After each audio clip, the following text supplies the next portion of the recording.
नमस्कार। आज मैं वट सावित्री व्रत की पौराणिक कथा लेकर के आई हूँ। इस व्रत को करने से स्त्रियों को अखंड सौभाग्य का आशीर्वाद प्राप्त होता है।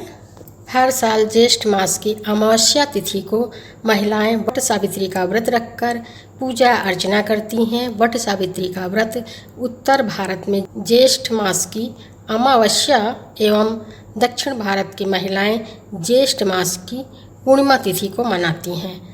पौराणिक कथा के अनुसार इस दिन देवी सावित्री ने यमराज से अपने मरे हुए पति के प्राण पुनः वापस मांगकर उन्हें जीवित कर लिया था। तभी से सुहागिन महिलाएं अपने पति की लंबी आयु की कामना के लिए यह व्रत रखती हैं। अब हम वट सावित्री व्रत की कथा सुनेंगे। कथा सुनने से पहले अगर आप चैनल पर नए हैं तो हमारे इस चैनल को सब्सक्राइब करें। कथा सुनने के बाद हमारी इस वीडियो को लाइक करें, शेयर करें और कमेंट्स में जय माँ सावित्री लिखना ना भूलें। प्राचीन काल में मध्य देश में अश्वपति नाम के एक राजा राज्य करते थे। वे बड़े ही धर्मात्मा, ब्राह्मण भक्त, सत्यवादी और जितेंद्रिय थे।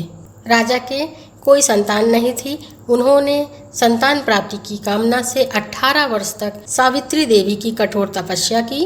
देवी ने एक तेजस्विनी कन्या की प्राप्ति का वर दिया। वर के प्रभाव से राजा की बड़ी रानी ने एक सुंदर कन्या रत्न को जन्म दिया।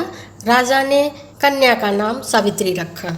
सावित्री के रूप को जो भी देखता उस पर मोहित हो जाता था। राजा के विशेष प्रयास करने पर भी सावित्री के योग्य कोई वर नहीं मिला। तब उन्होंने एक दिन सावित्री से कहा, अब तुम विवाह योग्य हो गई हो, इसलिए स्वयं अपने योग्य वर खोजो। सावित्री योग्य मंत्रियों के साथ रथ पर बैठकर यात्रा के लिए निकली। कुछ दिनों तक ब्रह्म ऋषियों और राजऋषियों के तपोवन और तीर्थों में भ्रमण करने के बाद वे राजमहल में लौट आईं। उसने अपने पिता के साथ देवर्षि नारद को बैठे देखकर उन दोनों के चरण में श्रद्धा से प्रणाम किया। अपने वर की खोज में जाते समय उसने निर्वासित और वनवासी राजा धूम्रसेन के पुत्र सत्यवान को पति के रूप में स्वीकार कर लिया था। जब देवर्षि नारद ने उनसे कहा कि सत्यवान की आयु केवल 1 वर्ष ही शेष है, तो सावित्री ने बड़ी दृढ़ता के साथ कहा कि जो कुछ होना था सो हो चुका। माता पिता ने भी बहुत समझाया, परंतु सावित्री अपने धर्म से पीछे नहीं डिगी। सावित्री ने यही कहा कि एक स्त्री अपने जीवन में सिर्फ एक बार ही अपने वर का चुनाव करती है, सो मैंने अपने वर का चुनाव कर लिया है और मैं सत्यवान से ही विवाह करूं। उनकी इस हट पर सावित्री का सत्यवान के साथ विवाह हो गया। सत्यवान बड़े ही धर्मात्मा, माता पिता के भक्त एवं सुशील थे। सावित्री राजमहल छोड़कर जंगल की कुटिया में आ गईं।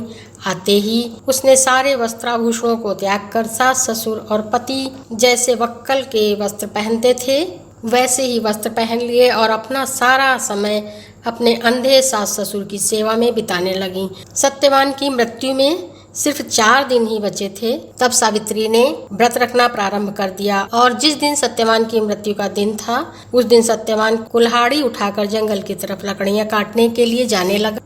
तब सावित्री ने भी साथ चलने के लिए अत्यंत आग्रह किया। सत्यवान की स्वीकृति पाकर और सास ससुर की आज्ञा से वह सावित्री भी अपने पति के साथ वन में चली गई। सत्यवान लकड़ियां काटने वृक्ष पर चढ़े, परंतु तुरंत ही उन्हें चक्कर आने लगा और वे कुल्हाड़ी फेंककर नीचे उतर आए।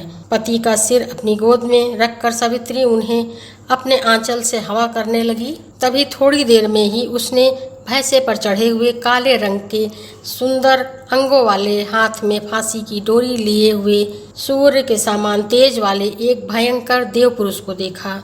उसने सत्यवान के शरीर से फांसी की डोरी में बंधे हुए अंगूठे के बराबर पुरुष को बलपूर्वक खींच लिया। सावित्री ने अत्यंत व्याकुल होकर आर्त स्वर में पूछा, हे देव, आप कौन हैं और मेरे इन हृदय धन को कहाँ ले जा रहे हैं? तब उस पुरुष ने उत्तर दिया, हे तपस्विनी, तुम पतिव्रता हो, अतः मैं तुम्हें बताता हूँ कि मैं यम हूँ और आज तुम्हारे पति सत्यवान की आयु पूरी हो गई है, अतः मैं भी उनके साथ जाऊंगी। यम बार बार मना करते रहे, परंतु सावित्री पीछे पीछे चलती गईं।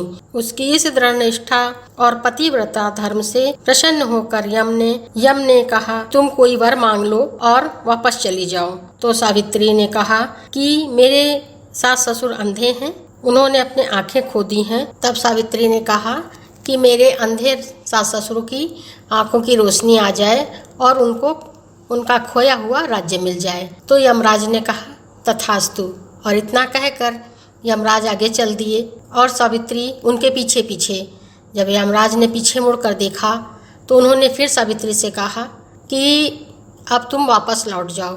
तो सावित्री ने कहा, नहीं। तो इस पर यमराज ने फिर कहा, तुम एक वरदान और मांग लो और वापस लौट जाओ। तब सावित्री ने कहा कि मेरे पिता के 100 पुत्र हों। इस पर यमराज ने तथास्तु कहा और कहा कि सावित्री से वो वापस लौट जाए। परंतु सावित्री फिर भी यमराज के पीछे पीछे चलती रहीं। तब यमराज ने कहा कि सत्यवान के प्राणों को छोड़कर तुम एक वरदान और मांग लो और वापस जाओ। तब सावित्री ने कहा कि अगर आप मुझ पर प्रसन्न हैं तो आप मुझे एक वरदान दें कि मैं सत्यवान के 100 पुत्रों की माँ बनूं, अर्थात मुझे सत्यवान से 100 पुत्र प्रदान हों। तब यम ने बिना कुछ सोचे प्रसन्न मन से तथास्तु कह दिया। वचनबद्ध यमराज आगे बढ़े। सावित्री ने कहा, मेरे पति को तो आप लिए जा रहे हैं और मुझे 100 पुत्रों का वरदान दिए जा रहे हैं, क्या यह संभव है? मैं अपने पति के बिना सुख, स्वर्ग और लक्ष्मी किसी की भी कामना नहीं करती। बिना पति के मैं नहीं जी पाऊंगी, मैं जीना नहीं चाहती। इस पर वचनबद्ध होकर के यमराज ने सत्यवान के सूक्ष्म शरीर को पास मुक्त करके सावित्री को लौटा दिया और सत्यवान को 400 वर्ष की नवीन आयु प्रदान की। इसीलिए इस दिन हर सुहागन स्त्री अपने पति की लंबी आयु के लिए व्रत रखती है। बोलो माता सावित्री की जय। और जाते जाते चैनल को सब्सक्राइब कर दें, वीडियो को लाइक कर दें और एक बार प्रेम से बोलें, जय श्री कृष्ण, राधे राधे।